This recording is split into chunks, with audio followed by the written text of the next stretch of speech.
Welcome, everybody, to Let's Talk About It. A podcast is a platform for real talk, real people, real topics, real conversations. People follow me on YouTube right now. Thank you so much. Please hit that subscribe button, hit that notification button. When all these episodes come out, you will know automatically. Please share, give a comment. The more shares and more likes and comments I have, put me to a different algorithm. If you're listening to me on audio, which I'm on iHeart, Spotify, and Apple Podcasts, please continue to give a comment, give a download. More downloads I have puts me in a different algorithm. Thank you so much for that.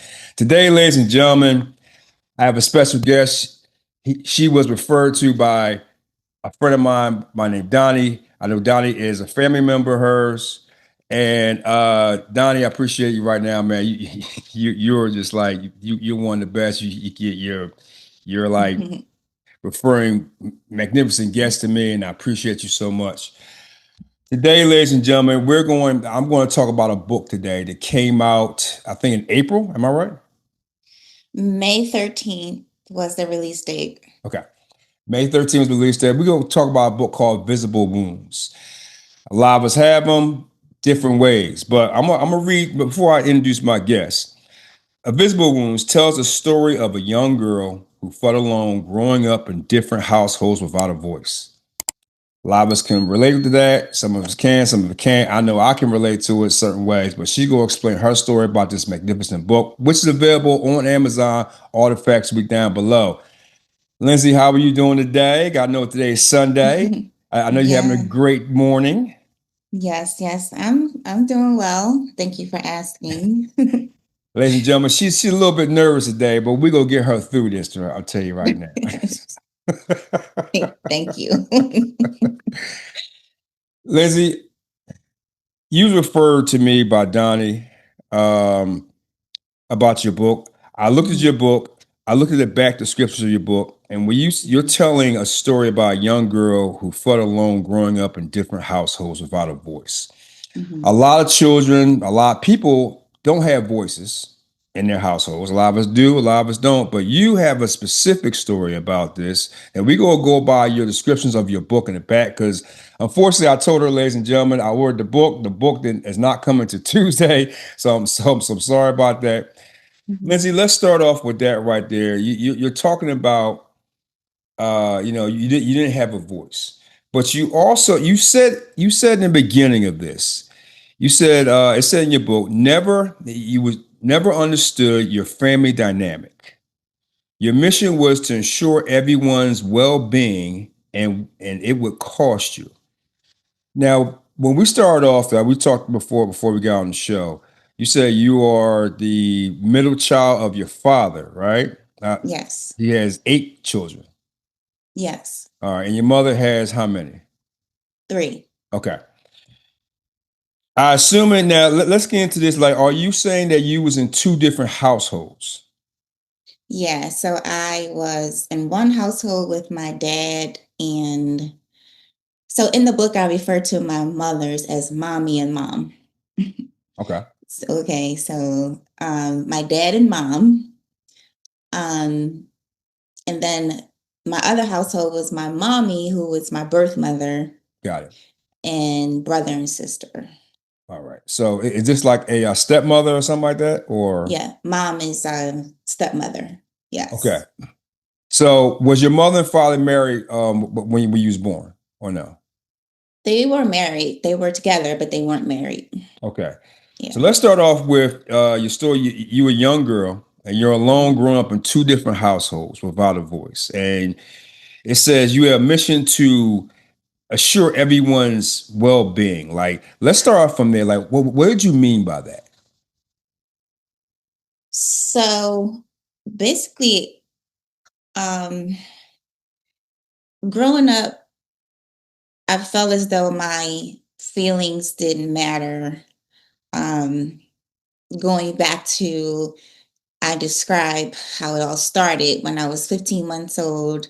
Okay. Um, and this is the story that I was told. I Okay. was 15 months old, Yeah. and that at that point it was decided that I would go to live with my dad Okay. and my mom, my stepmother. Got it. Um, and then I would from what I can remember, go to see my mom, my birth mom, on the weekends. Um, so that's what I mean by growing up in two different households.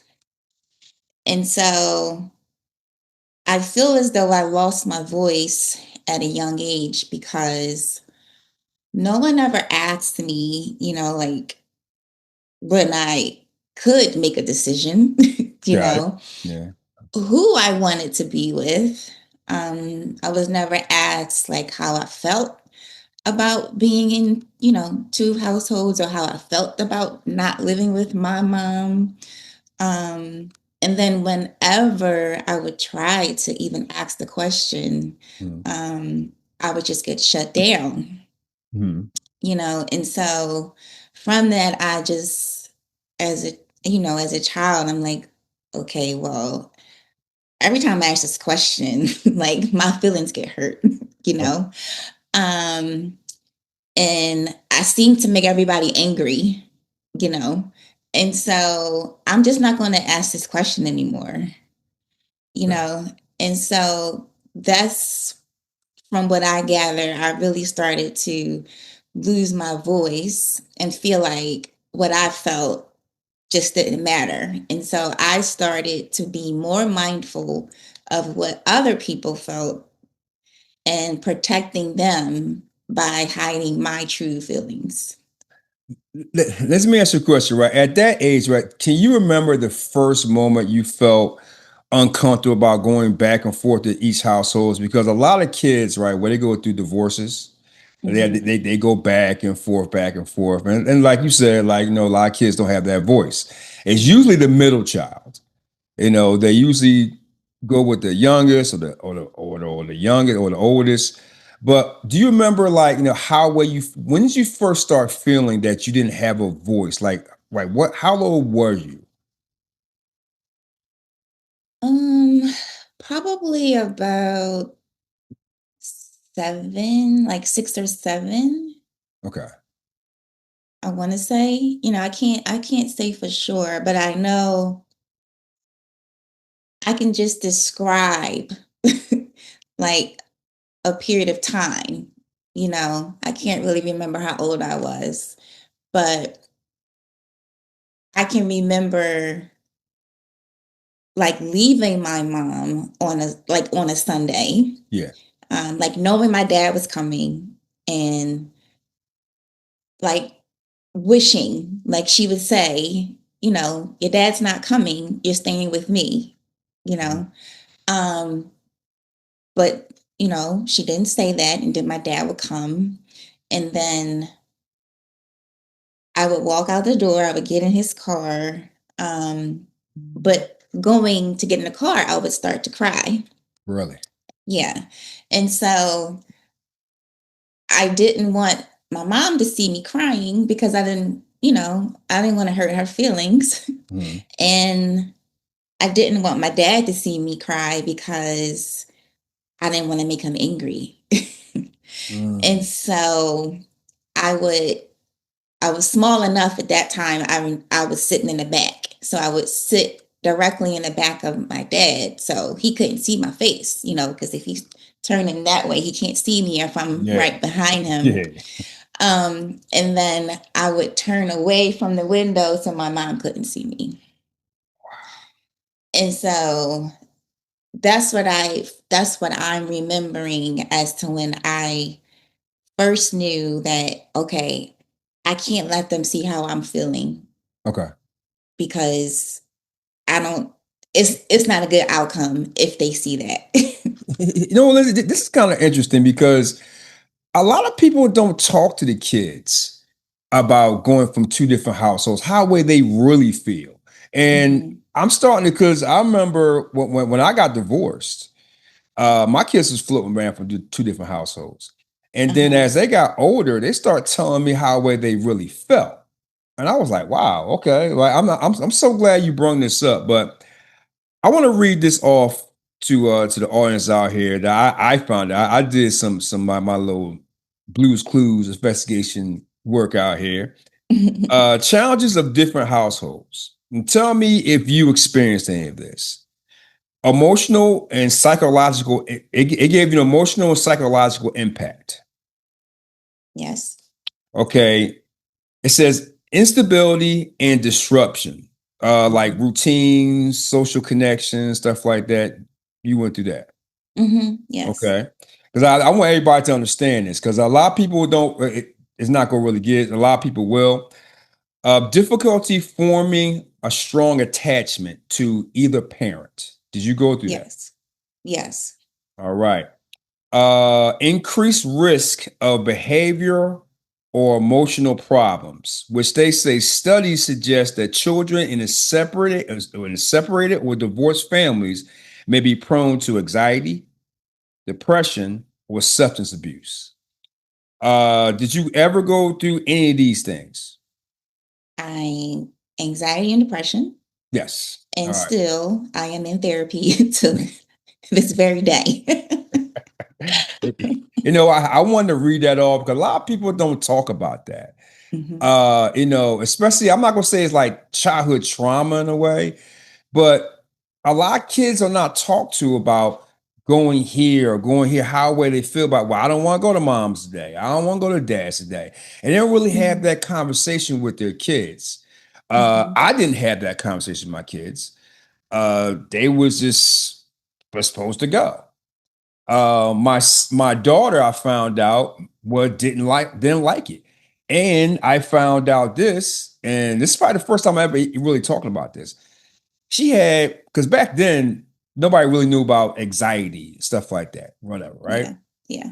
She had anxiety Mhm. about going back and forth, and I didn't know this. And I'm so Mhm. happy why you're actually talking about this. So let's get to the point. So you said, right, all right, you moved on. Now I want to get to this one right here. It says, you said in your description, you felt like you couldn't talk to anybody about this. Now you're going through school. Now I assume you just going to school with your dads, right? Mhm. Okay. Was there any teachers you can talk to about this, or how well you felt, or you didn't have a voice, or other family members, any friends, or anything like that? I guess I just felt like I couldn't. I guess I felt like I couldn't. Like there was just nobody that I thought to talk to about it, or like I said, even I guess I felt like when I tried to talk to my parents about it, Mm. um, they would, either they would get angry, shut down, or my mom would do those things. Um, and my dad would just make me feel like I was ungrateful. Like, like he would say, like, you act as if, you don't have a good childhood. Like, don't you have all the things, so I was just made to feel ungrateful in one household. In the other, I enacted, or I brought up anger. And so, yeah, like, I'm not going to talk about this because yeah, no, it just wasn't good. Well, Lindsay, you said it says here you struggle with your own self-worth and endless questions of your childhood to this day, Hmm. right? Now, without giving too much of the book, walk me through from the first time you realized this all the way up to, let's say, like teenage areas, like little examples, or how well you, or they give me a little something like that, what you was going through at this time. Like, it's like what, like self-worth or self-esteem, Yes, like that. because that's a pretty big statement. Mhm. Only yourself, your own worth. Like, did you understand that at that time? No, it wasn't until I was an adult, Okay. like putting the pieces together, starting to try to get answers to these questions, and realizing that I had these issues, and then making the connections. And so, no, I didn't realize that I had low self esteem, or I didn't feel like I was enough, or um, no self-value. I didn't know any of that. Um, Trust me, I know. yeah, didn't know any of that. I just knew or I felt, you know, um, like I think in the book I mentioned how I learned to play the viola and um ran track in my sixth and seventh grade years. Mm-hmm. And I stopped running track because, well, I'm saying I stopped playing the viola because my best friend, who was also playing the viola, was graduating. She was a year above me.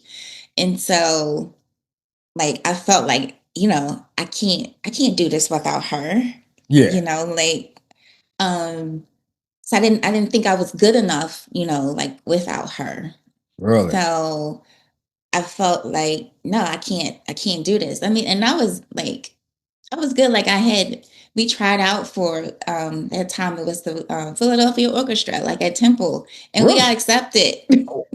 Hmm. Yeah, and Okay. I just gave that up, because I just didn't feel like I was good enough on my own. Well, did And you have this then conversation with your friend at the time about any of this? I just was like, oh, I don't want to play no more, you Okay. know. But did Like, you guys talk about what you was going through at home, back and forth? she kind of, yeah, I mean, she lived across the street from me, so she knew. Um, I want to say like from what I can remember, you know, Okay. like she knew, of course, that I lived in separate households. She knew that I would go to my mom's Okay. on weekends. Yeah. But no, I wasn't gonna. I didn't know to say that. I just, I'm just like, oh, I don't want to do that anymore. you Okay. know. Um, and then I stopped running track when I Mhm. got to high school because the shorts got shorter. And That's true. This is back in the day, right? Right. You know what I mean? they were like underwear. And Right. so at that time, like I figured out later in life that, it was because of my distorted body image that I felt like, oh no, I can't wear those. Like I'm too fat, Really. you know? And so I quit track. So it was just like those things I started to make connections to with the issues that I had developed. Did anybody was people even saying that to you at the time or no? No, it was me. I was saying it to Just you saying. me. No, I mean, like you Yeah. know how other kids are. They can be Yeah. all mean and everything like that. Nope, it was all me. All right. So when did you decide, right, to where like I mean you knew everything was going on? Like what was that point where okay, all this is starting to hit me? So when did you start just being with one household? Like was you at the high school or how was that? I guess it was never with one. It was just that as I got older, I wanted to be with my friends, yeah, well, so I wouldn't, okay. That's facts. I just wouldn't go to my mom's as like every weekend, you Okay. know. Yeah. Every decision made for you led for you making your own error choices and causing wounds that no one understands or could see. Can you explain that? Yeah. I mean, just having those issues of low self-esteem and low self-worth and needing to be validated, not feeling like I was enough. Of course I made like stupid decisions in teenage years. Yeah. I described an incident in high school. I had this crush on this upperclassman Ooh, and snuck over his house after school. Lindsay, come on. And I knew I wasn't supposed to be there. And I thought it was just me and him by ourselves. And then I'm like undressing, in his room because I was like 14. I was like really, really young. And Wow. I just didn't have a mind of my own, you know? I got you. Um, and so he comes back and he comes into the room, but he's not by himself. He's with his older brother and a Uh, cousin, uh, and they have a gun and they're pointing it at me, uh, and they're like, get undressed, And so I just remember, like, of course, I just wanted to get out, I just wanted to get out at that time. So yeah. I was just crying, and they started laughing. I just remember them laughing at me. And then they was like, I told you she not ready. And then they was like, get out of here, you know, just like kicked me out. And so all I know, I like ran, like I just ran. I remember running, like to get to the trolley because I needed to take the trolley home. And I just, I was like, I can't tell nobody. I never told anybody this until, The book. well, I told my sister cousin, like when, and I think I was in my 30s. Like Oh I my never told God. anybody because it was my fault. Like I felt like if I say something, then I'm going to get in trouble because I wasn't supposed to be there, right? And again, I'm going back to whenever I would express some my feelings, it never went the right way, right? So that was again me feeling like if I say something to my dad, right? Yeah. Or if I tell my mom, she's going to make me tell my dad. And if my dad finds out, then I'm the one going to be in trouble because I wasn't supposed to be there. So I never told anybody about that situation. And so I had to go back to school, and we went to the same school. So of course, like he's looking at me, he's laughing at me, he's smirking to friends, telling people. Uh, And I just had to keep that to myself. Like I didn't tell anybody, like not even anyone that I've like a friend in school. Like no one knew about that. well, matter of fact, let me ask you something right here, because I know a lot of women out there that had stuff like that happen to them, and Mhm. I think every person, even on social media, they always said the same thing, like they was too scared or they felt like it was their fault. Mhm. Now think about it back then, right? If you ran into someone now that went through some similar to that, like how would you address that with that female now after you went through that and trying to convince them it's not their fault? Because this happens to a lot of women. I mean, I could tell you a stat, Lindsay, that I found out the other day. There's over, and this is astonishing. There's over, I think it's 245 million women per year go Mhm. through women, girls and women, has go through a physical or sexual abuse in their life every Mhm. year. Mhm. Every year, right? And it's not talked about enough. How would you handle that with another female? Have you even talked to any other females about this? Yeah. So professionally, I'm a women's health nurse practitioner. And so God would have it. And so I'm in a career where I care for others, right? And I am entrusted every day with personal stories and struggles.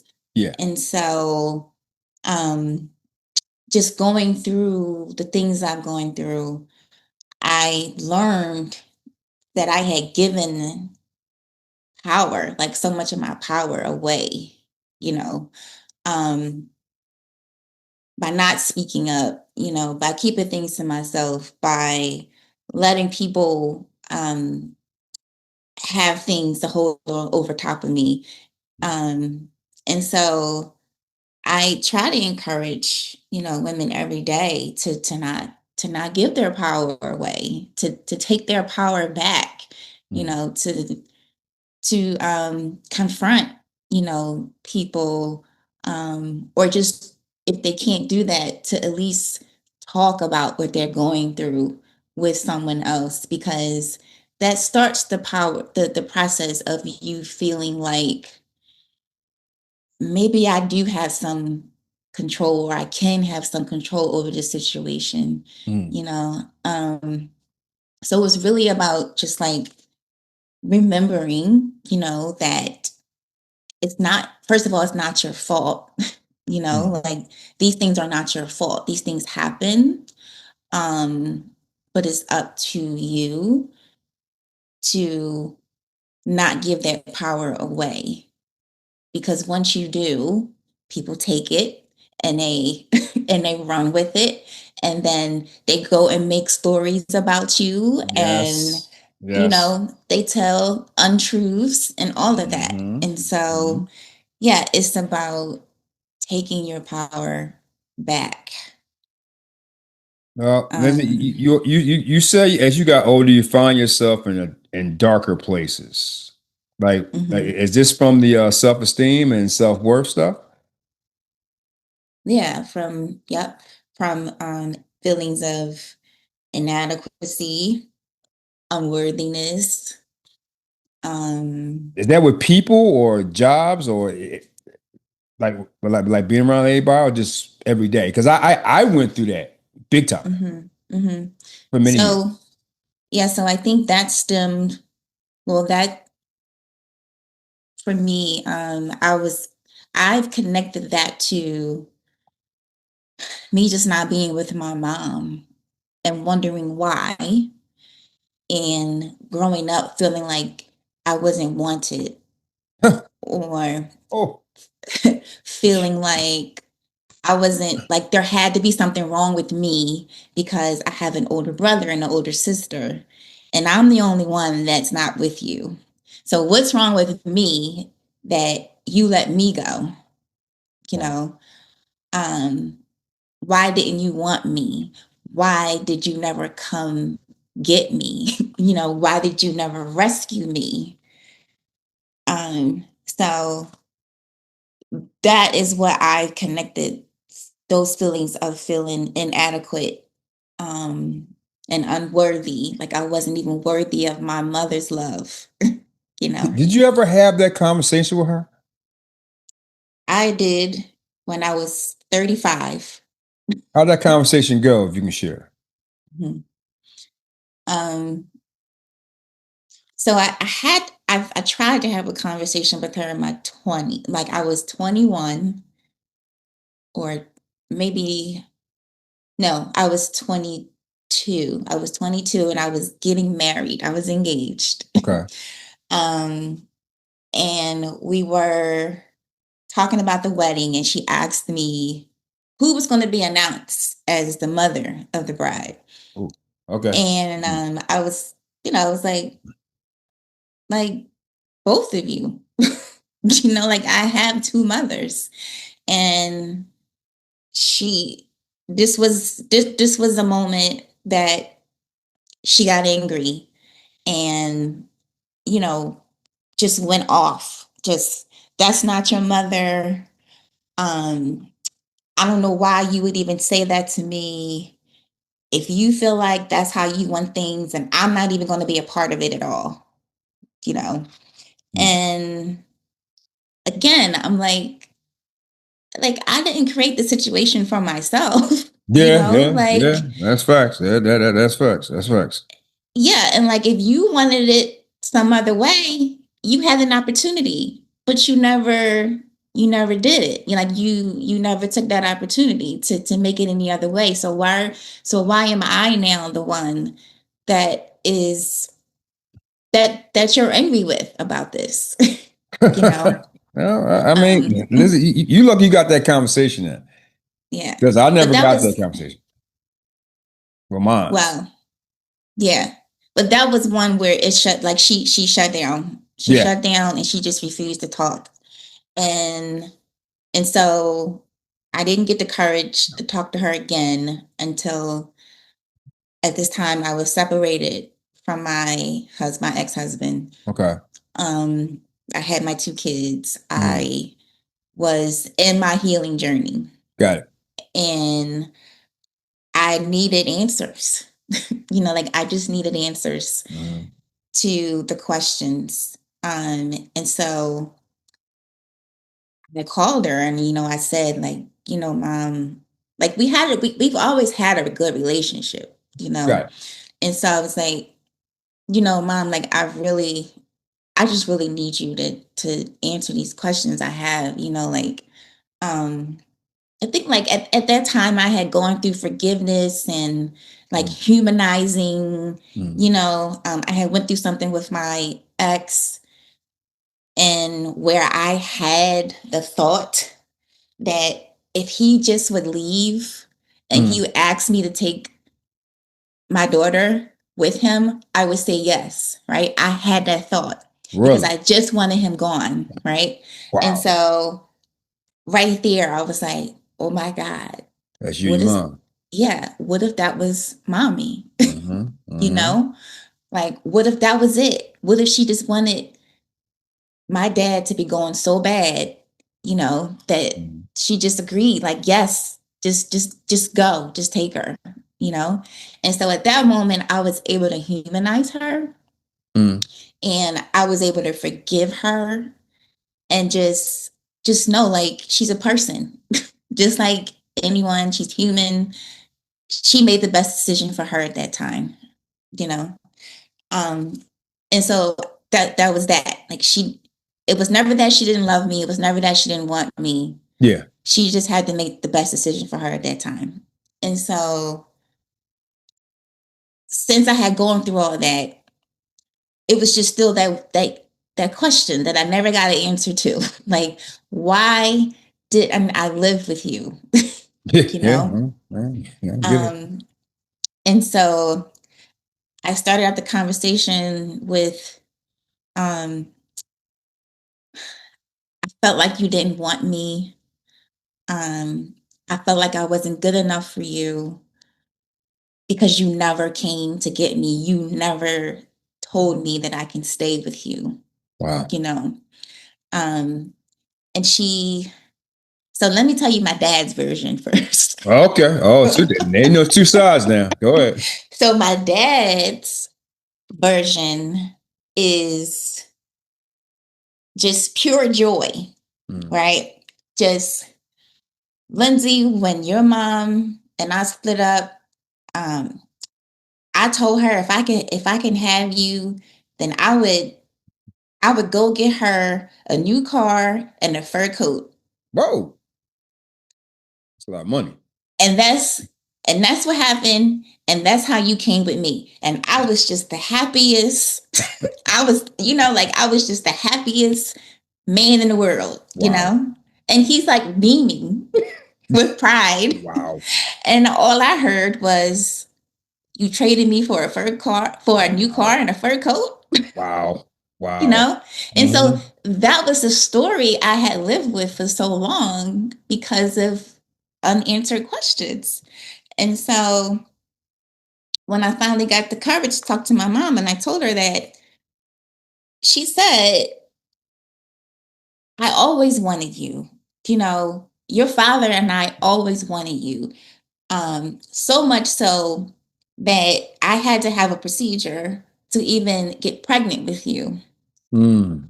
um And at the time, my dad owned bars. He was a bar owner. Yeah.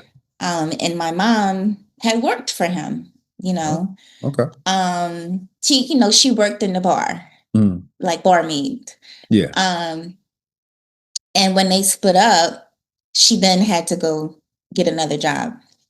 And so she said the agreement was that you would go with your dad during the week because I was not going to be able to afford paying for childcare and now becoming the sole provider in the household, you know, Okay. because she had 3 kids.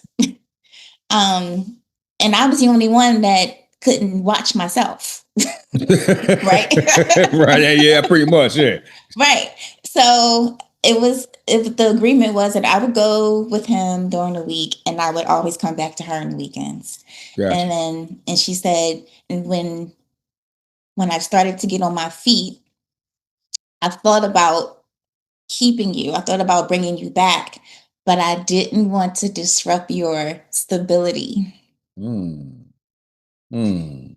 And But, I was like, but on that note right there, when you heard that phrase, do you remember what you was thinking at that time when she yeah, said I that? was like, are you kidding me?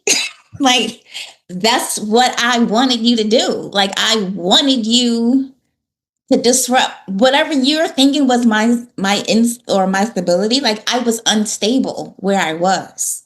Like, Mhm. I was already unstable. Like, I needed you to keep me, to grab hold of me so that I could feel stable, so that I could feel secure. But Right, she, what's that? with in her mind, in her perception, she was doing the right thing by not by thinking she was doing, like, keeping me safe, by, Got it. like, like, not disrupting things at that time. Got it. Got it. So Lindsay, let's get to the part where you decided, like, what was that moment where you decided that you're going to write this down to help out other Mhm. women who Mhm. need to hear this information because you go through it in your own with your professional life, you guide people, you talk to other women. But what was Mhm. that moment where you said, "I'm going to write this. I need to put this down. I want at least one other woman to get affected by this or Mhm. learn from what happened to me."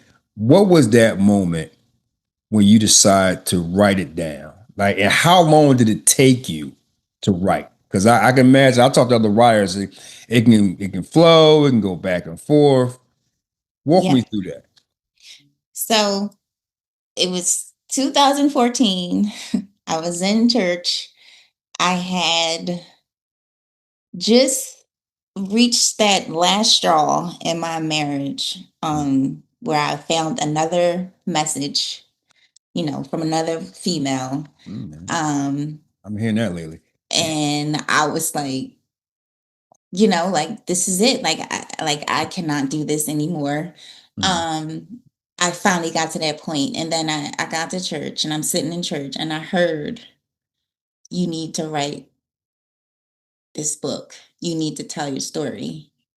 Because at that time I had gone through the process of healing yeah, and self-love, yeah. and that was through developing my relationship with God, Mm, um and having that one-on-one personal relationship with Christ.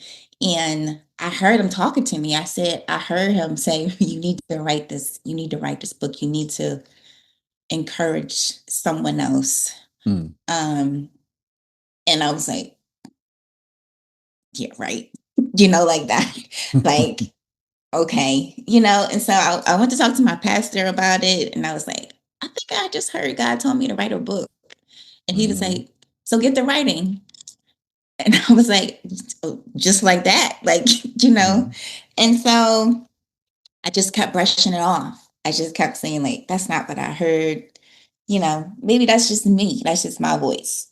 Like, I'm that's just the voice that I heard.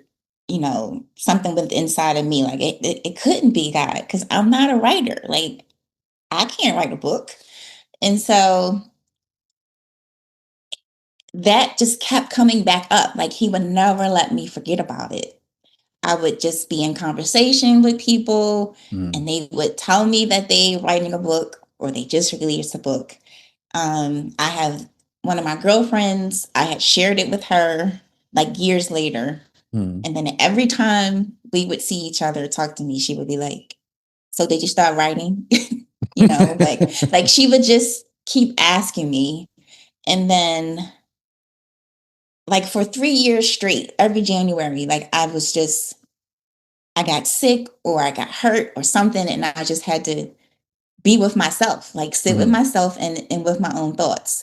And the third year, I was like, okay, like, what are you trying to tell me? You know, like this is the third year now that you've made me sit by myself, you know?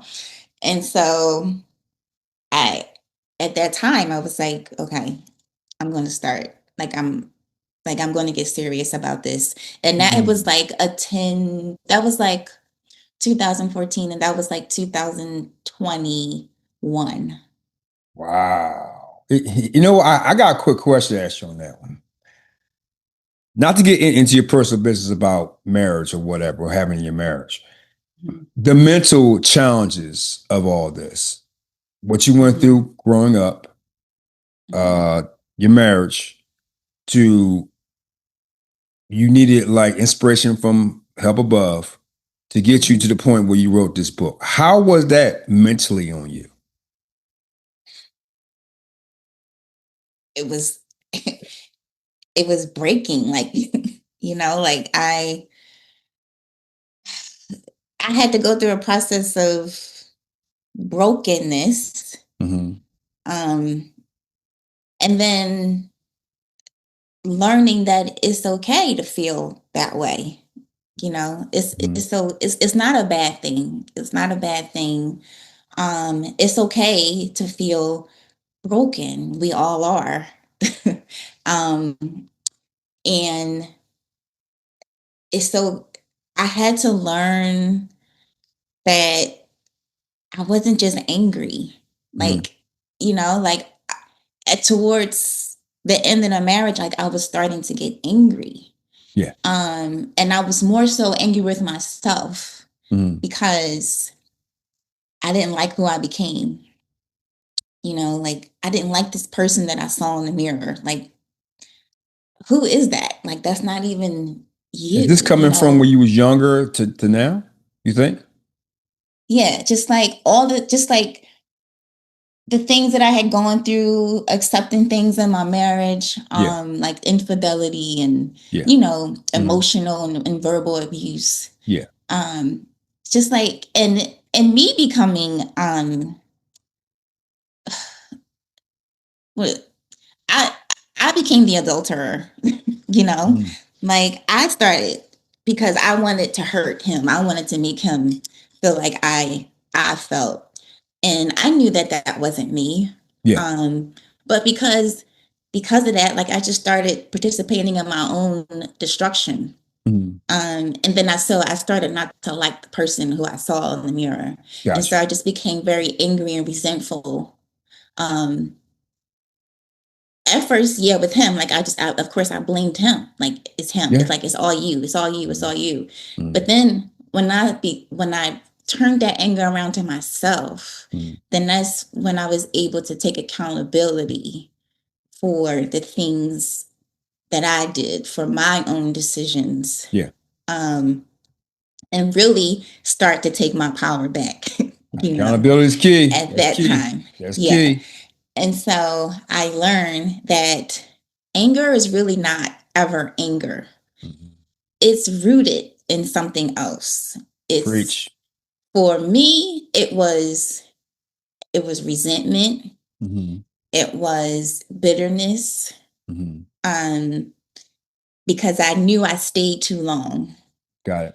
And I knew from day one that that's not what I was supposed to be doing, but I did it. I got you. Why? You know, because I wanted to prove everybody else wrong. Oh, been there before.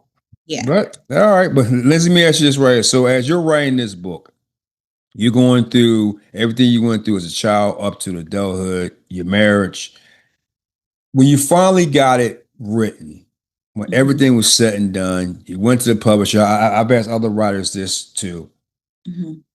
When you got it sent off and the publisher sent you back that first copy, I think I've the proof copy. Hmm. You saw this book, Invisible Wounds. You looked Yeah. at it. I've asked every author about this before, but I'm going to ask you differently. Before you even opened it, when you saw the title, did it make you think back to everything you went through? And you're like, damn. this is everything I put, my life is in this book.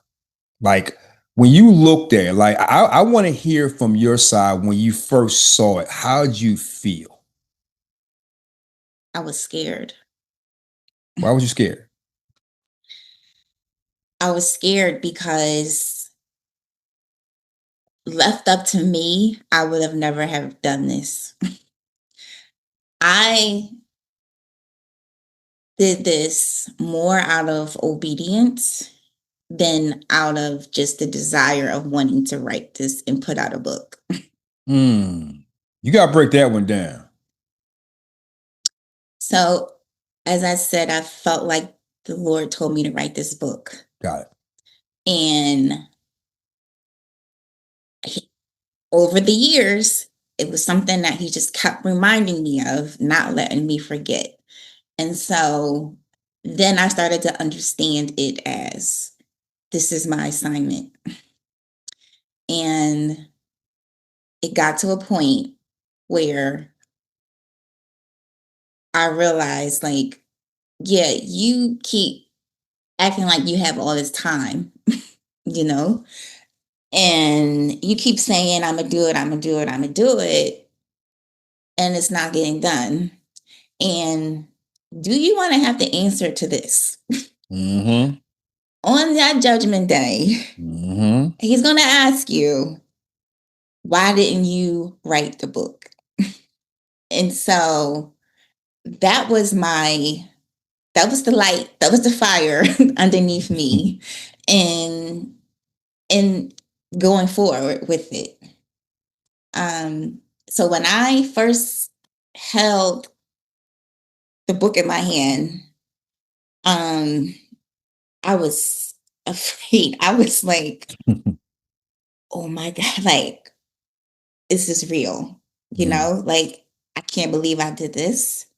And now the world is about to be open up to my story, like all of the things I've never told anybody. Okay. All right. Okay. Yeah, like they're going to see they're going to see a different side of me. They're going to they're going to find out things that they didn't know. Like, what are they going to think?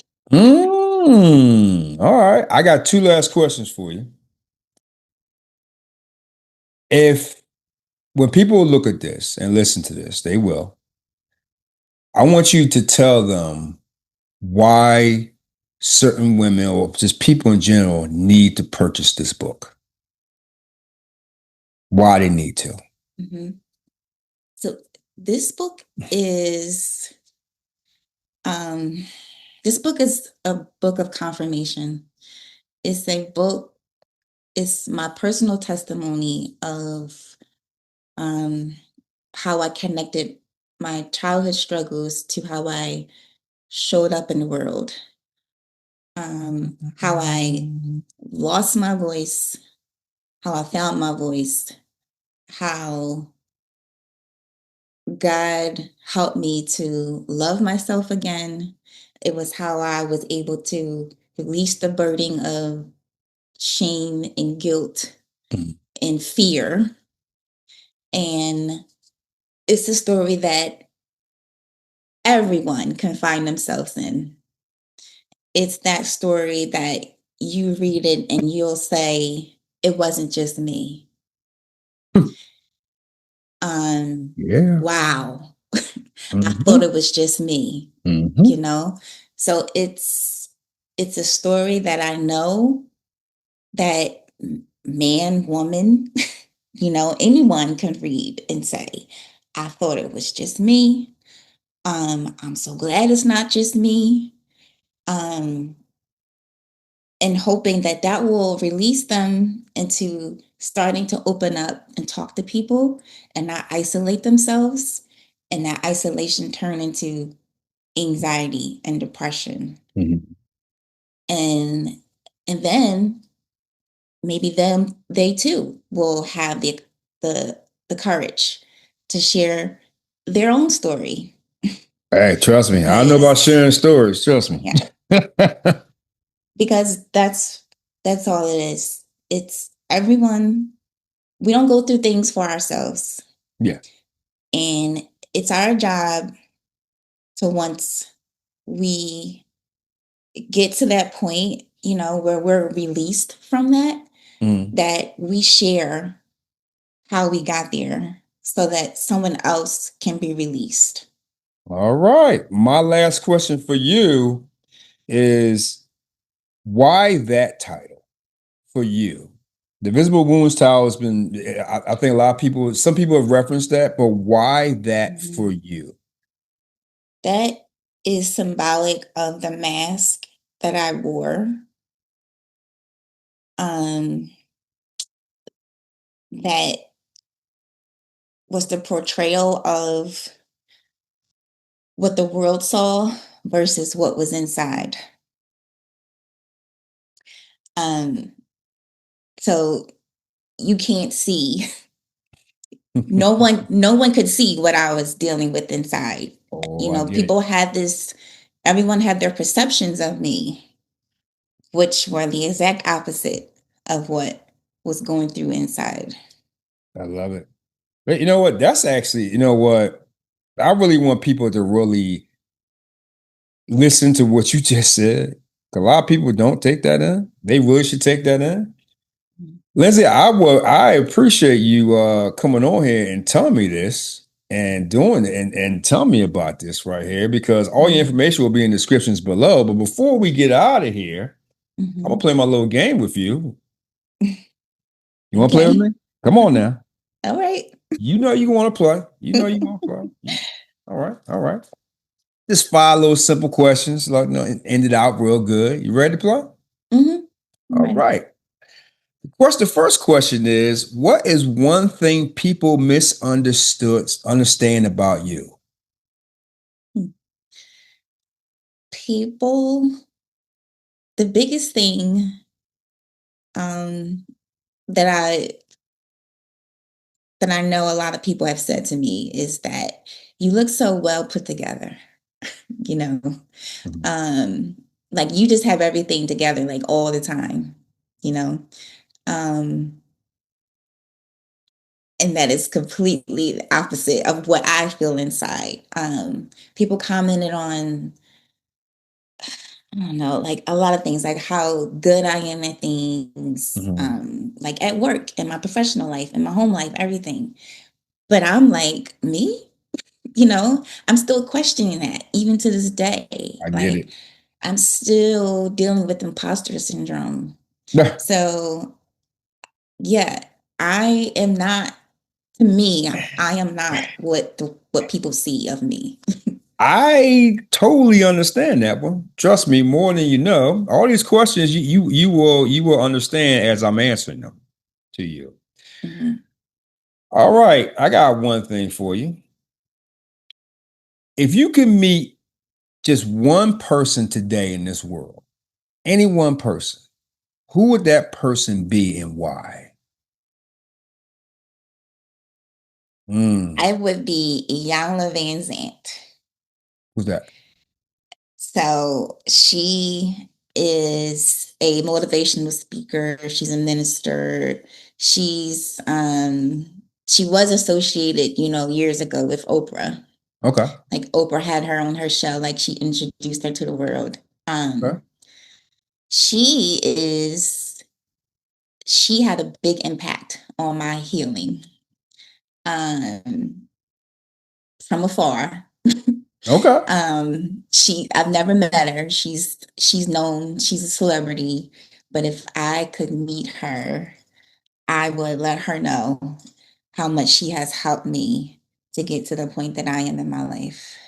I love that. I do, because a lot of people don't realize like we can help out people. We give a message like a social media page or something like that.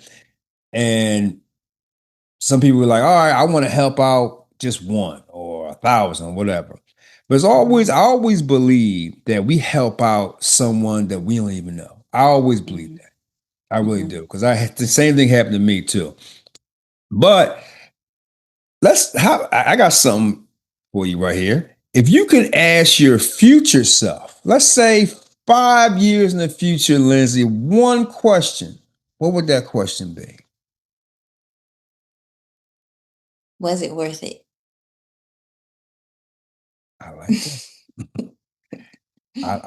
I do. That's actually a good one right there. All right. Oh, wait a minute. What's the other question here? Because I had something really nice for you, but you're a Just for first timer. me? Yeah, I mean you're a first timer, so I'm taking it easy on you. All right. What moment in your life would you want to experience one more time? Mm, that's a hard one. Mm, Um, one moment. one more time. Mhm.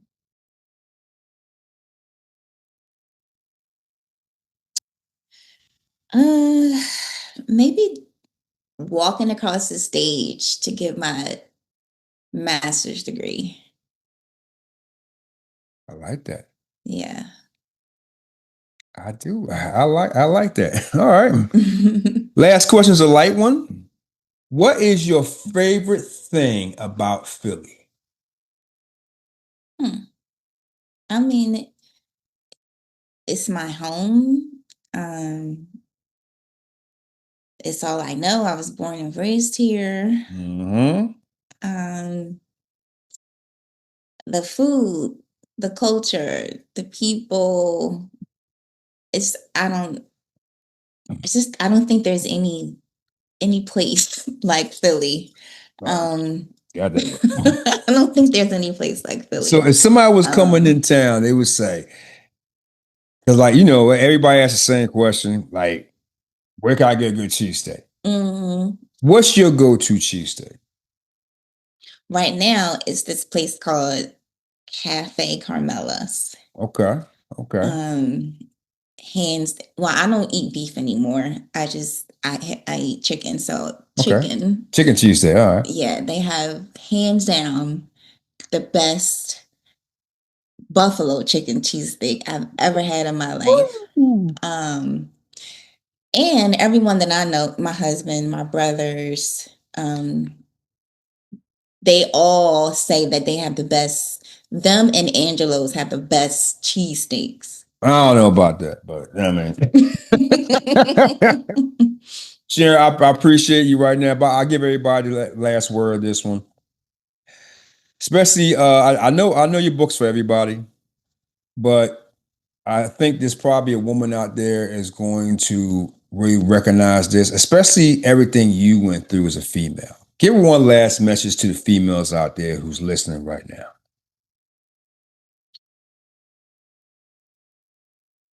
You're not alone. You're not alone. I know as women, we go through things and we tend to hold a lot of things in because we feel like no one else is going to understand. No one else is going through this. And even if I do talk about it, why would they care anyway?